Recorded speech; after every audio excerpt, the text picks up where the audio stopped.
JK Rowling, the most controversial thing to happen to the country of England since Marmite was invented. Honey, I'm home. Marmite, what are you doing? I'm sleeping with your wife, John. Yeah. You are.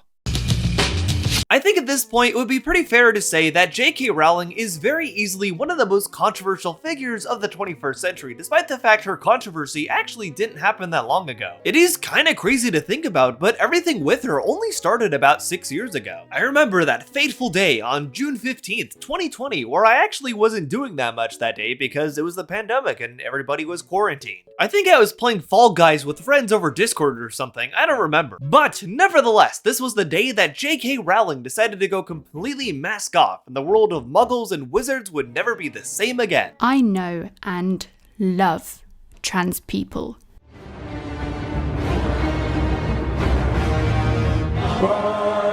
I feel like it would be beating a dead horse if I went over everything she's done, since more than likely you, the viewer, already know what she's done anyway if you clicked on this video. She's been called out for being transphobic, she's also been called out for being acephobic, and even the goblins on Hogwarts Legacy are supposedly an anti-Semitic allegory as well. Throughout the series in general, they've always hoarded money, and they are modeled after various Jewish stereotypes, and in that game in particular, they're portrayed as straight up villains. Yikes. But I think one of the most interesting things to happen amidst all these controversies with JK Rowling is that it's actually caused a lot of people to re-examine her writing and see if it was really ever that good to begin with. Because you do have to remember, this franchise really took the world by storm back in the late 90s. It was pretty much inescapable. At the time, the only book that had sold more than the first Harry Potter book was the Bible, which is kind of insane to think about. I guess Jesus was a little too powerful for the boy who lived. And this was definitely the series that hooked an entire generation of young readers and really got a lot of kids reading again to begin with. Children's fiction definitely had seen success in the 1990s with things like the Magic Treehouse series, and even the same year as Harry Potter, we saw the debut of the A to Z Mysteries series and also the Geronimo Stilton series. But Harry Potter was its own kind of behemoth. Rather than skewing towards the typical 6 to 9 age bracket that a lot of other children's fiction at the time was typically going for, Harry Potter did try to skew slightly older with its first book, with a recommended age bracket of 7 or 8 years. Later books were labeled as being more suitable for preteens or those 12 and up due to a lot of their more mature, darker themes. And at least at the time, it was very clear that Harry Potter didn't really have any competition at all for the age range it was going for, and also the kind of fantasy material it was tackling. Things like Lord of the Rings and the Chronicles of Narnia had already ended many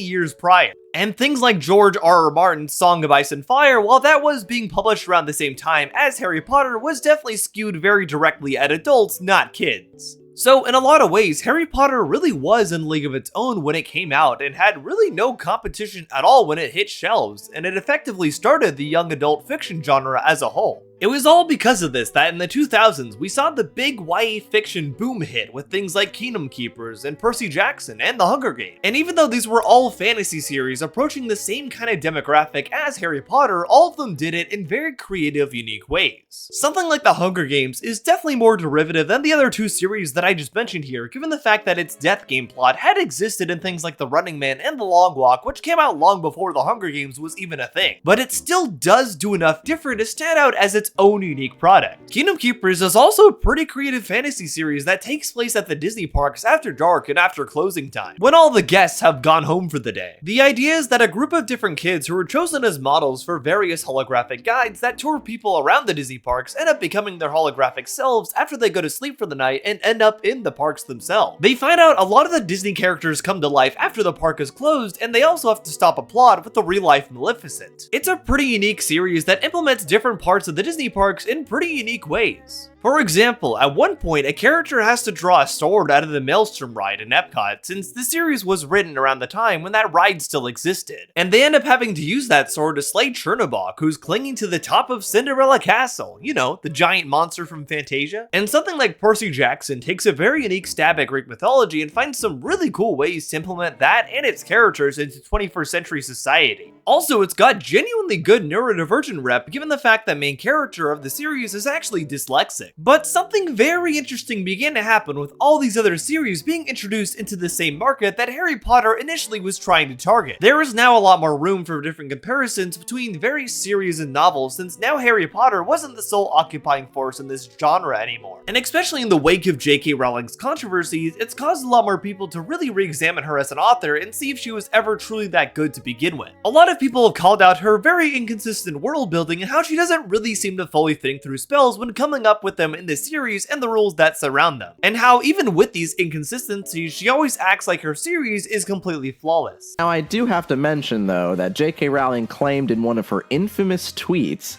that she came up with this Nagini backstory 20 years ago. No, you didn't. Why are you like this? You know everybody's making fun of you, right? For example, the Marauders map is a device made by 4 teenage boys at Hogwarts so that they could pull pranks and also keep track of who's moving throughout the school so they don't get caught doing these pranks at all. The map allows them to see the movements and names of anyone who's going through Hogwarts at any given time. Which really begs the question, why haven't the teachers, which are far more developed in their magic than 4 teenage boys, come up with something like this for themselves so they don't have to go out every night and see if the students are out of their room? They always show them on duty doing this in both the books and the films, but if they really are experts in their fields, they should definitely be able to come up with something better than what 4 teenage boys are able to come up with. Like, are you really gonna tell me that someone like Severus Snape couldn't come up with a device that 4 teenage boys were able to come up with? A lot of people have also criticized her use of adverbs as well, since she does use it a lot instead of actually using the show don't tell method of how her characters are feeling in a given moment. Did you put your name into the goblet of fire, Harry? Dumbledore asked calmly. Harry! I protest! Harry, you put your name in a goblet of fire. No, sir. Yes. And of course, you could boil a lot of this down to nitpicks, but the thing is, JK doesn't accept any kind of criticism from anyone about any aspect of her writing. Even the smallest things, like the things I just mentioned here, are things she's dismissed people from criticizing her for. It comes off as very egotistical and like she doesn't really want to grow at all as a writer, let alone as a person. A lot of her characters are also very blatantly stereotypical, with a witch by the name of Cho Chang being the only Asian representation in all of Harry Potter. That's gonna be a big yikes from me, dog. But only in more recent memory, with autism slowly but surely becoming a much more understood and accepted condition, have we actually seen a number of people call out JK Rowling for how she treats her autistic coded characters in her writing. This is something that doesn't always get talked about in comparison to the other aspects of JK Rowling's writing, but it's also very troubling how she treats her autistic coded characters, especially in comparison to something like Percy Jackson, which is a much more neurodivergent friendly series. So today, I want to look at some notable autistic coded characters from JK Rowling's wizarding world, show exactly why they're mistreated in the story and why this comes off as very intentional on her part, and also recommend some media that's much more neurodivergent positive if you're looking for that sort of thing in general. Especially more now than ever, I think it's really important to highlight good autistic representation or good autism coding in media. And it's also important to call it out when it's not represented well whatsoever. It's also important to know when we talk about an autistic coded character, we're not referring to a character that's explicitly stated to be autistic. Rather, what we mean is a character that shows autistic traits or traits that autistic people tend to resonate with and see themselves in. Some common examples of this are Lilo from Lilo and Stitch, Tails the Fox from the Sonic the Hedgehog franchise, and Okabe Rintaro from the anime Steins Gate.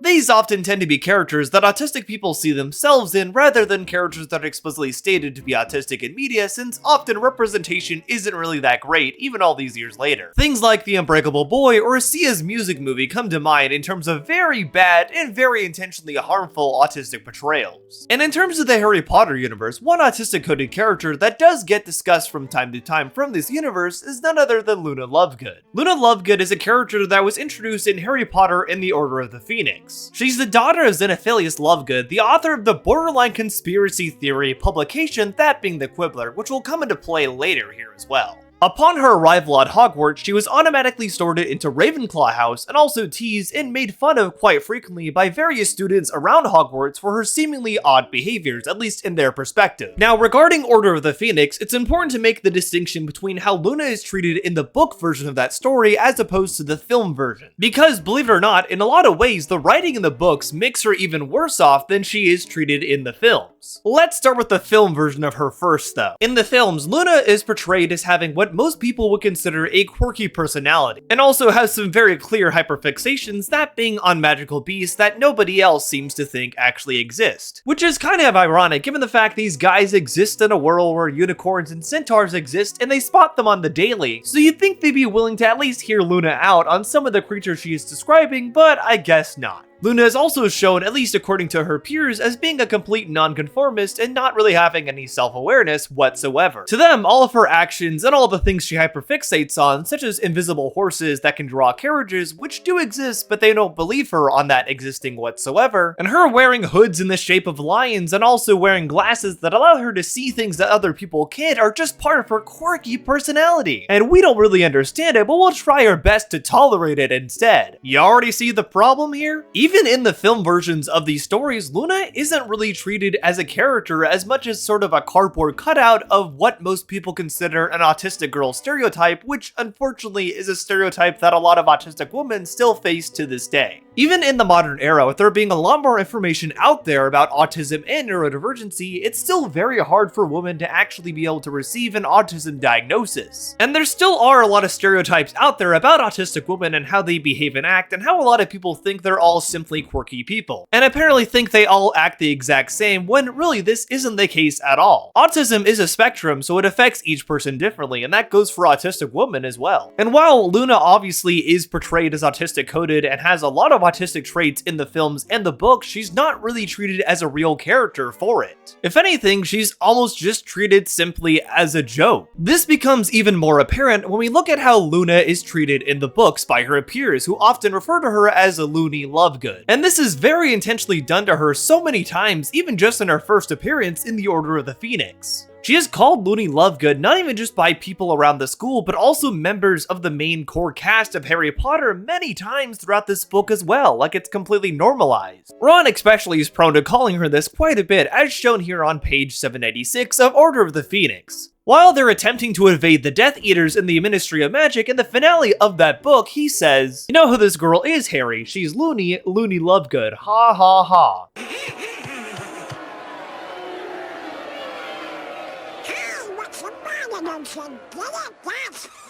Wow, gee, that was a real knee slapper, Ron. You're just as good of a comedian as Carlos Mencia. Even Harry himself calls her loony in this book here. When he's on the train to Hogwarts, he ends up sitting next to Neville Longbottom and Luna Lovegood, in fact. And Cho Chang, still not getting over that name by the way, happens to come into the car and says hi to Harry, then leaves, and Harry's automatically mad about this. As it says here in the book, Harry slumped back in his seat and groaned. He would have liked Cho to discover him sitting with a group of very cool people laughing their heads off a joke he had just told. He would not have chosen to be sitting with Neville and Loony Lovegood clutching a toad and dripping in stink sap. Wow, gee, it really sounds like you're thinking about the people around you, aren't you, Harry? But even later in the book, when he and Cho are about to kiss, he says, "No idea. You'd have to ask Luna, I mean." And then apparently Cho laughs at this as well. It really does come off that at every single possible moment, Luna is basically treated as nothing more than a punchline. Harry is about to make out with a very heavily stereotyped Asian girl character, and here he is putting Luna down in the process right before it happens. In addition to this, in Harry Potter and the Half-Blood Prince, we actually see more of this kind of behavior continue from Harry himself, interestingly enough. When he's invited to Professor Slughorn's party, and it's clear that he has to bring a guest, he ends up bringing Luna along, but obviously not of his own volition. He actually ends up encountering Luna after giving Hermione her books after she left them in their classroom. Luna says hi to him here, saying, "Oh, hello, Harry. Did you know one of your eyebrows is bright yellow?" And Harry acknowledges her, but barely, just saying, "Hi, Luna. Hermione, you left your stuff." As evidenced by this, it's clear that Luna was not in the forefront of his mind here, but randomly he gets an idea to bring her to the party since he doesn't really know who else to bring. Specifically, he says, "Yeah, we're supposed to bring guests, so I thought you might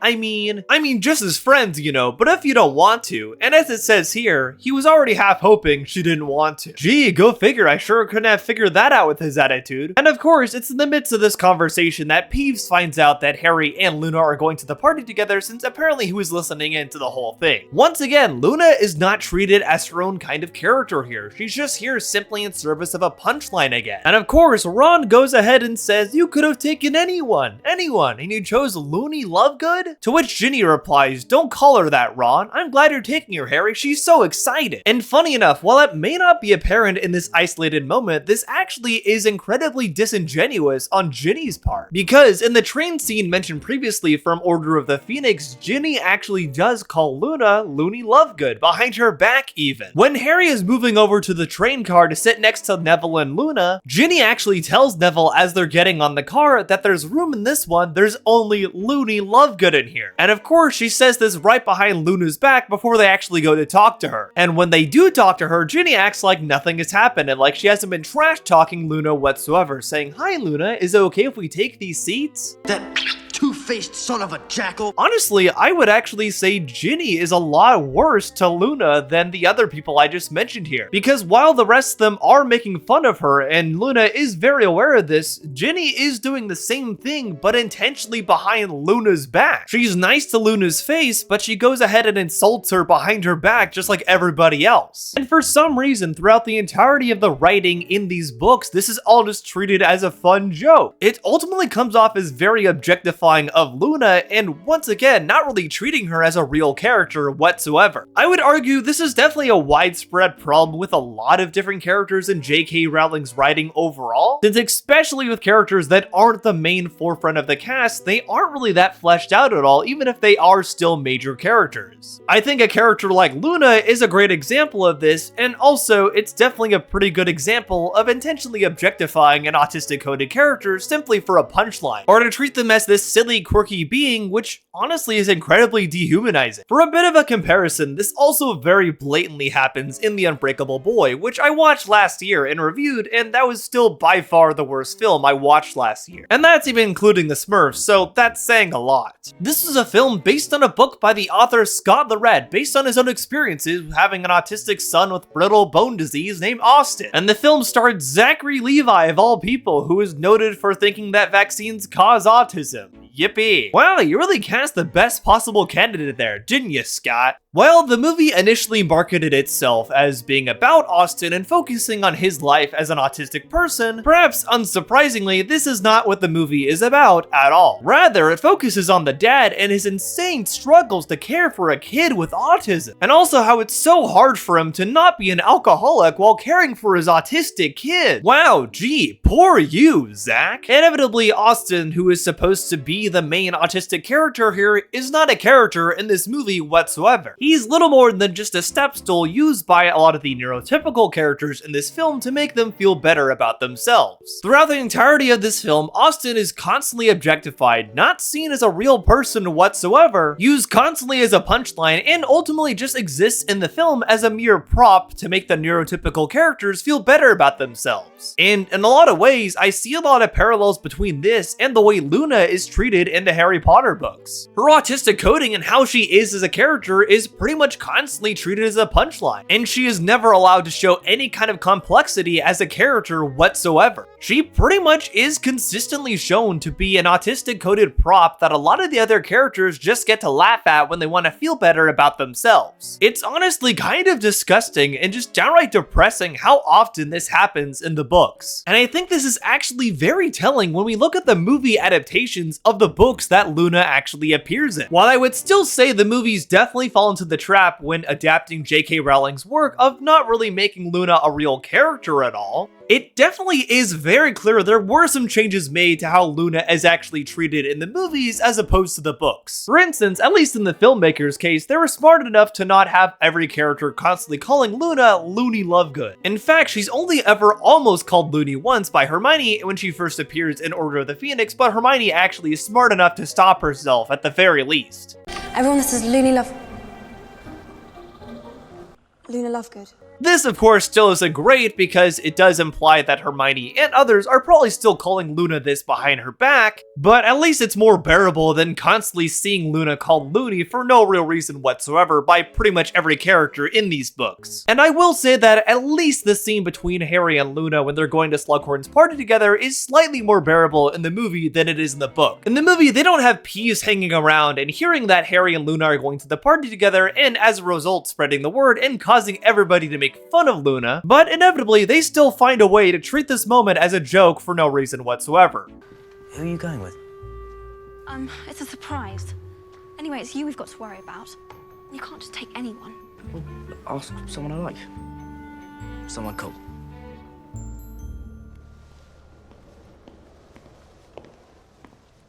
Especially if you're rereading these books as an adult, which unfortunately I obviously had to do for this video, it truly does become all the more apparent just how toxic people are to Luna pretty much regularly throughout her life, and how this is for some reason normalized through the context of the books. And I think it's even worse that it's actually presented as something that's been normalized to her specifically as well. Like in Order of the Phoenix, there's a passage where she says, "Oh, well, they think I'm a bit odd, you know. Some people call me Loony Lovegood, actually." This is something that happens to her so frequently that in her mind, it's totally okay and normal for people to be calling her this constantly and dehumanizing her, even though very clearly it isn't. This is something that JK should have been cognizant of and realized when writing drafts for Order of the Phoenix, and considering how Luna was being portrayed here to the audience and how she was being treated, especially by the core characters of Harry Potter itself, but knowing her, she probably didn't care about this whatsoever. Which, of course, is exactly why Luna is portrayed the way she is in the Harry Potter books, and it's genuinely kind of depressing. Even Hermione, who was treated as an outcast initially in the Harry Potter series, and also founded an entire movement trying to humanize house elves in people's eyes and make them be able to be treated better, also goes right ahead and treats Luna poorly as well, often ridiculing her and the fantastical creatures that she talks about, and pretty much treats her as a crazy conspiracy theorist that should never be taken seriously by anyone at all and shouldn't be humanized whatsoever. Yeah, cause you totally weren't being made fun of yourself in the original books, Hermione. Clearly you don't know how that feels whatsoever. Holy crap. Interestingly enough, this is also another angle that JK very intentionally seems to take with Luna a lot, directly aligning her with something akin to a conspiracy theorist or somebody who's straight up crazy, which is very harmful given the fact that Luna is very clearly an autistic coded character. This does come off as a very intentional move on JK's part, however, especially when we look at Luna's father, that being Xenophilius Lovegood, as I said before. Xenophilius' first name, of course, is derived from a combination of words that essentially mean the love of the strange. And oh boy, love the strange he does, as the books will tell you time and time again. For those unaware, Xenophilius' occupation in the books is as the writer for the Quibbler, as I stated before. The Quibbler is presented in the Harry Potter universe as sort of an alternative publication to the main publication that a lot of people read, that being the Daily Prophet. But as it becomes very apparent very quickly, a lot of the stuff written in the Quibbler is honestly just basically conspiracy theory stuff as it's presented in the series, since many of the things written in that publication are incredibly extreme and sometimes downright dangerous. There's the entire conspiracy theory that was propagated in his publication about Sirius Black being Stubby Boardman, the lead singer of a popular singing group. And another one he's shown intentionally trying to propagate in the books is claiming that Cornelius Fudge is a goblin serial killer. So essentially, Xenophilius and his publication The Quibbler are basically shown as the Harry Potter equivalent of the conspiracy theorist Sloan and his YouTube channel, which of course is a conspiracy theory channel that I've debunked before here on YouTube. But interestingly enough, Luna is depicted in the books as often repeating a lot of what her father says. She was raised by a single father given the fact her mother died when she was 9 years old, so Xenophilius has been feeding her this kind of information for a long time. So essentially, because of this especially, JK has not only completely dehumanized Luna with the way she's written her, but she's also directly associated her being an autistic coded character with being a crazy conspiracy theorist. And that is incredibly dangerous and honestly just downright harmful when it comes to depictions of autistic people overall. This can absolutely lead to a lot of harmful beliefs about people on the spectrum overall, with them just being boiled down to simply being crazy. And this is something that JK Rowling pretty much completely perpetuated here by writing Luna directly like this. Whether this was intentional or not, although knowing JK, I'm gonna assume it was intentional, this is absolutely spreading harmful beliefs and stereotypes about autistic people in general. And it's incredibly saddening to see a character like Luna constantly get treated like this throughout the series overall. And believe it or not, this is not the only time that JK Rowling has very intentionally fumbled an autistic coded character. I've seen some people make the argument for someone like Severus Snape being autistic coded, which honestly in some cases I could see that. He very blatantly is shown to not have a lot of social connection as a child and definitely sees the world very differently from those around him, even the other wizards in his life. He also is incredibly studious in a lot of his classes and does display a number of hyperfixations and also a strong sense of justice. Initially, before going to Hogwarts, he befriends Lily, who of course is Harry's future mother, and the two of them end up bonding given the fact they're two young children that are seen as outcasts by Muggle society for their magical abilities. Severus, his father, a Muggle, ended up abusing him many times for being a wizard, and Lily's sister, also a Muggle, ended up verbally abusing her many times for being a witch. This is something that ended up resulting in them growing close as friends until they received their invitation letters to Hogwarts. And while at Hogwarts, since they got sorted into different hats, they ended up growing gradually farther apart. Although inevitably, already right here, we start to see a real issue with how JK very intentionally once again tries to write an autistic coded character like Snape. In the book, Snape is portrayed as being obsessed with Lily, honestly to an unhealthy degree. Obviously, eventually Lily does get with James Potter, who's also one of the students at Hogwarts around this time, and they eventually have Harry together down the line. However, the idea of Lily and James being together is something that Snape is constantly shown to not be able to let go of whatsoever. He and James constantly butt heads, and James also ends up tormenting him a lot as well. Obviously, James' actions are also inexcusable here, but it's also just genuinely unhealthy how obsessed Snape is with Lily. He cannot let go of this desire for her, which honestly has transformed from any kind of real love to just straight up obsession. And eventually, it gets to the point where he calls her a mudblood, which is very commonly considered a slur in the wizarding world, simply because of the fact she is with James instead of him. And this is ultimately what ends any kind of friendship they had previously altogether. Lily wants nothing to do with Snape after this, and honestly rightfully so. However, even after this, while he could have been portrayed as being able to give himself a chance to move on and find happiness in life, he is still constantly and very intentionally shown to be obsessed with her after this, to the point where it is actively hurting him and everybody else around him. And even after her death, he literally goes into her house and is cradling her there. Snape's obsession in the books is honestly portrayed as very unhealthy. And funny enough, this is yet again another very harmful stereotype about autistic people being intentionally perpetuated by JK here. While it is less shown in the movies because once again, JK had less control over the movies as opposed to the own books she was writing,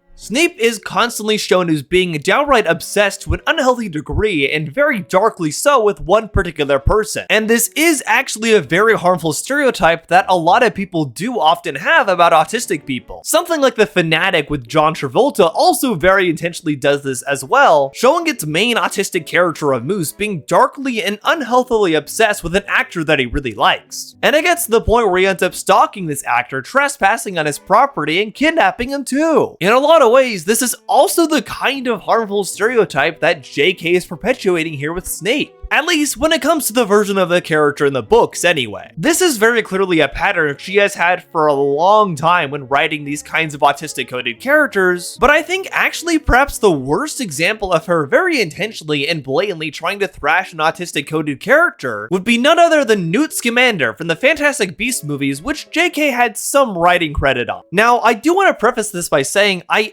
actually think Newt is genuinely a good example of an autistic coded protagonist. Although inevitably it's not JK at all who's responsible for this whatsoever, as we'll get into here shortly. For those unaware, Newt Scamander is a magizoologist, aka somebody who takes care of magical creatures and is also the author of Fantastic Beasts and Where to Find Them in the Wizarding World universe. A version of this book was published by Rowling herself in 2001, but this book didn't really have any kind of story to it, since it was more just a general documentation of various magical creatures in the Wizarding World universe. In 2016, however, a movie was actually produced that is very loosely based on this book, and features its author, Newt Scamander, arriving in New York in the 1920s and having to track down a variety of magical creatures that have gotten loose. Newt is very clearly shown to be a very autistic coded character, and that's helped a lot by the great performance by Eddie Redmayne here, who, by the way, has also very actively spoken out against JK Rowling for her pretty awful beliefs about trans people in general, so good on him. Another reason to love Newt Scamander. But perhaps interestingly enough, unlike every other autistic coded character I've discussed today, Newt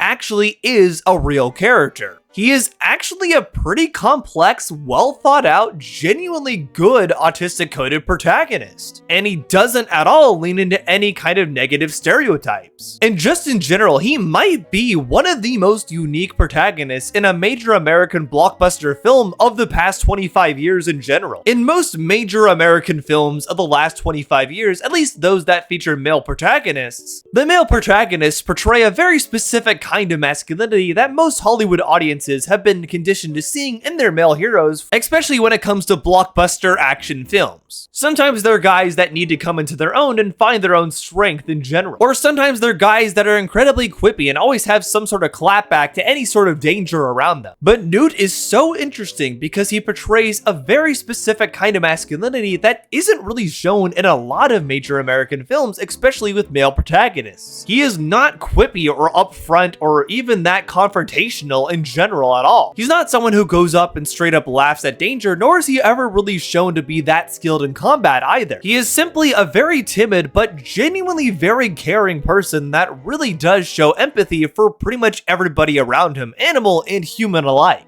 Obviously, being a magizoologist, he has dedicated his life to caring and nurturing for these fantastic beasts, in addition to writing several textbooks for people on them and hoping to foster more understanding for these creatures in general. Think of him almost like a wizard version of Steve Irwin in that sense. But Newt's empathy also does extend to humanity as well, especially people that are discriminated against or marginalized. This is especially evidenced in the first film with his disgust at how American wizards treat non-magical people. Mr. Scamander, do you know anything about the wizarding community in America? I do know a few things, actually. I know that you have rather backwards laws about relations with non-magic people, that you're not meant to befriend them, that you can't marry them, which seems mildly absurd to me. Who's gonna marry him? Unlike all of the other wizards around him, Newt is actually able to extend empathy and understanding to Jacob when nobody else is able to do that. It's his own perspective on the world around him that is so different from everybody else's that ultimately is the thing that saves the day at the very end of the film. His autistic coded personality and his ability to share empathy with everybody around him and really listen to those around him that don't always get listened to is shown to be a key trait that a lot of people around him tend to lack and is the thing that allows him to save the day by the end of the film. Shockingly, against probably all the odds in the world, Newt is actually a very well realized, genuinely complex, and well written autistic coded protagonist. And for me personally, I would probably say he's one of my favorites as well, which I think does help a lot that he's not actually written by JK Rowling. And he is portrayed by a guy that is actively spoken out against her as well, which also helps. There's a lot of traits of myself I see in Newt, such as his real passion and love for animals, and also his willingness to hear out those around him that might not always get heard. These are traits that a lot of autistic people tend to resonate with overall, and also Newt's perceived social awkwardness, and also how he doesn't really like making eye contact at all, and also is sensitive to being touched. Newt is genuinely a good autistic coded protagonist and easily one of the most unique protagonists in a blockbuster film. So if Newt is actually a well-written autistic coded protagonist, what exactly did JK Rowling do to trash him? Well, while Newt was given the spotlight to show all his incredible empathy and just how good of a character he is in the first Fantastic Beasts film, by the time the second came around, it became very clear what JK's real agenda was with this character overall. While it is pretty obvious if you watch the first Fantastic Beasts movie compared to the other two, that Warner Brothers was probably very likely holding JK back on a lot of her typical writing tropes with the first movie, given just how big of a success the first film was, grossing over $800 million over a $175 million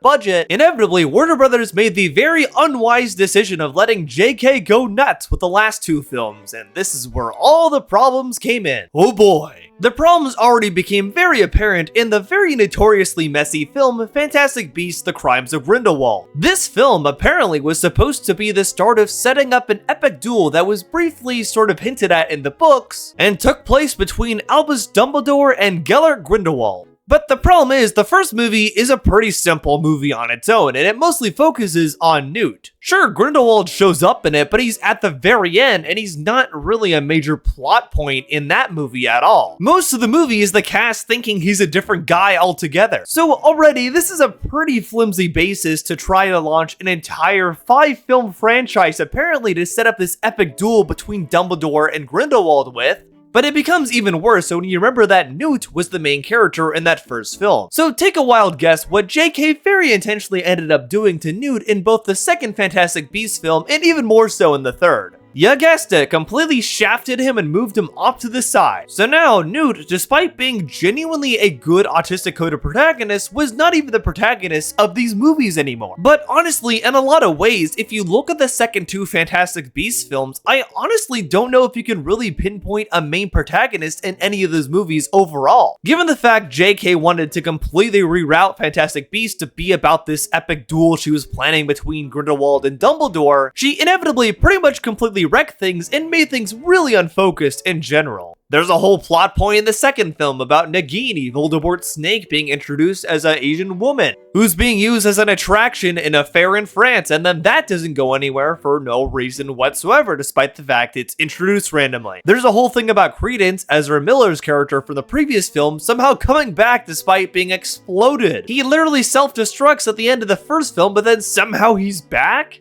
Alright then, I guess? And now for some reason, Queenie, who was a pretty chill person in the first film, is now completely demonic, brainwashing Jacob, all because she wants him under her spell so he'll stay with her. What even is this? Honestly, I think the only highlight of these latter 2 films is probably Jude Law's performance as Dumbledore, because he does do a very good job in that role. But it is very clear that having JK come in and try to reroute everything was a giant mistake on Warner Brothers' part. Both these films are so unfocused to varying degrees, and Newt, once again, is not even the main character anymore. It sucks because he is genuinely a very good autistic coded protagonist in that first film, and there's a lot of things that I think still resonate with a lot of autistic people in there as well. But of course, JK doesn't care about that and wants to come in and insert her own haphazard narrative in a place where it doesn't make any sense to be implemented at all. It is absolutely mind-blowing to me, and for me, the worst example of her very intentionally doing harm to an autistic coded character, then she took an actually good autistic coded character that she didn't write and intentionally shafted him, just for her own personal gain. Shocker. Overall, while it probably shouldn't come as any surprise at this point, JK Rowling is very bad at writing her autistic coded characters in any meaningful way. And just in general, she seems to spread a lot of harmful stereotypes about autism when writing these kinds of characters overall, especially with Luna and Snape. JK Rowling is a pretty terrible person overall, and it does make it very hard to like anything Harry Potter related, even something like the first Fantastic Beasts movie, which I do like, just simply knowing the kind of terrible person she is, and also what she did to Newt later in those movies as well. But I do want to suggest some other media that I think actually has good autism coding or representation in it overall, that you might find as good alternatives to something like Harry Potter, which obviously doesn't treat autistic coded characters good at all. I think even with bad rep like this out there, it's important to highlight the good stuff as well, since there is still a lot of good examples of good autism coding in media overall, and I think it's important to highlight that and share with others, especially those that are on the spectrum like myself. First up, probably the most obvious example, given the fact it does have a lot of parallels to Harry Potter, but much more positive representation, I definitely want to suggest the Owl House. The Owl House is, in my opinion, one of the best things Disney Channel has ever done, and of course has many parallels to Harry Potter in terms of its setting and also things in it, such as a magical school, a young protagonist learning from an older mentor, things like that in general. But unlike Harry Potter, it's very much queer positive and has a lot of great queer rep, and it also does have some great neurodivergent coding as well, with its main character of Luce. Luce is pretty blatantly shown to be a very ADHD coded character. Luce is very blatantly shown to be someone that has a hard time fitting in with her peers overall and has a lot of different hyperfixations. She loves anime, she loves comic books, she loves a lot of nerdy things in general, but she is treated like an outcast for having a lot of these different hyperfixations than girls her age overall. That all changes when she's whisked away to the Boiling Isles, however, and especially when she meets Amity, who she eventually falls in love with and ends up in a relationship with. I don't want to say too much about the Owl House if you haven't seen it already, but it's definitely a very well written show, and I highly recommend it. I definitely think Dana Terrace is someone who does a lot of things right with her writing overall, and I have a lot of respect for her as a creator. Another one that I'll recommend that probably is also very obvious is none other than the Percy Jackson book series. Obviously, this is also another very blatantly neurodivergent positive series given the fact its main character is dyslexic. His dyslexia, of course, is not seen as a bad thing whatsoever, or something he's shamed for, but it's actually the thing that allows him to learn the language of the Greek gods. It's shown as one of his strengths, in fact, and one of the things that allows him to learn that he's the son of Poseidon. I imagine if you're watching this video, you've probably already read the Percy Jackson books anyway, but if you haven't, I highly recommend them. They're fantastic, and I personally think they're timeless as well. I'm also just gonna rattle off a quick series of recommendations here for movies or shows with good autistic coded characters in them, and often protagonists as well in general. If you want good autistic coded characters, definitely check out things like The Colors Within and Lilo and Stitch, Atlantis the Lost Empire, The Bad Batch, Sonic the Hedgehog 2, When Marnie Was There, Princess Mononoke, Punch Drunk Love, Mulan, Napoleon Dynamite, Amadeus, The Accountant 1 and 2, The Batman, Zodiac, Steins Gate, Community, Spy Family, Nathan For You, and plenty more. I think honestly, there's a plethora of great content out there that has neurodivergent coded characters that are portrayed in a much better way than they are in the wizarding world. Funny enough, when I've discussed neurodivergent coded characters before, specifically those from Ghibli movies, one person who got very upset at that was none other than Tactical Templar. For those who may not know who Tactical Templar is, he's a very generic anti-woke slop channel who became very infamous and also very clowned on for this tweet here where he tried to defend marital rape. Wow, that sure is a big yikes, but he's also been clowned on his takes before for thinking that autistic people don't exist at all. They are a furry and they are a or neurodivergent, as they call it. This person is an egotist that makes content about independent content creators and basically is a corpo glazer. But wait till you see this. Ashitaka from Princess Mononoke is often cited as neurodivergent. That has literally never happened by anyone who isn't a mentally ill. No one has said that Ashitaka is neurodivergent. But get a load of this. They're cited as neurodivergent due to his strong moral code and clarity of purpose, with some fans noting his potential sensory sensitivities. Neurodivergent. Let's see. Autism, attention deficit hyperactivity disorder, dyslexia, Tourette's. Neurodivergence is not a diagnosis itself, but rather a way of acknowledging natural variations in brain function.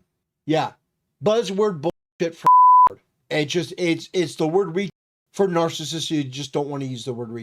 He's a very funny person, and plenty of people have had their fair share of dunking on him over the years as well. He's always a very consistent lolcow and fake Christian that always manages to provide something for people to laugh at. Oh, also, he's weirdly obsessed with me as well. This content creator is named Utterly Noah. They are a furry and they are a So ladies and gentlemen, as a content creator, there are many things that you have to get used to and comfortable with. Like the reality that if you put an opinion on the internet, there are going to be people that don't like it for one reason or another. And those people are well within their right to make a video criticizing your video. That is the marketplace of ideas. And I'm all for that and I completely support that. However, one thing that I don't think I will ever get used to is the sort of type of people that you will encounter. This is a YouTube channel called Utterly Noah. This is the avatar. This person uses blue sky. The red flags, they are already a building up. Brothers, welcome to the channel. We're gonna look at a bunch of furries that took exception to a bit of content that I made. This guy, Utterly Noah, is a furry. Either way, the video is still going back up and the sentiment has not changed. However, we have the perpetual lying from these people on the left. Utterly Noah, who is the furry in question, this gay lisping decided that they were going to go out and try to make some statement about, oh yes, I can see why it got deleted. It could be 100,000, 1 million Utterly Noahs making videos saying that no, these women are beautiful, there's nothing to see here. And the reality is that it wouldn't matter because no amount of propaganda in the world is going to compensate for what you're seeing on your screen. is a video from a content creator named Utterly Noah. Overall, it's really important to see good positively portrayed autistic coding in media in general. And even though JK Rowling might not be doing that, I'm glad to see a lot of other media doing that instead. It's very important to see positive representation out there, and I'm glad to see a lot of studios and creators taking that on for themselves. But what do you think? Am I wrong? Am I a gay woke furry? Let me know in the comments below. Regardless, I hope you enjoyed this video or learned something new from it. If you liked this video, be sure to give it a like and also consider subscribing as well. I make lots of videos like this in general, often talking about film and animation, so if you like this video, you'll probably like the other videos I have planned as well. You can also join my Discord, which is linked down below, to hang out with fellow film and animation fans overall. Special thanks to all my patrons and YouTube members who keep me doing what I do here monetarily as well. I appreciate y'all a ton. And I appreciate all of you in general for coming to the end of this video. Hope you enjoyed it or learned something new from it. But for now, I've been Utterly Noah, and I'll see you on the other side. Bye!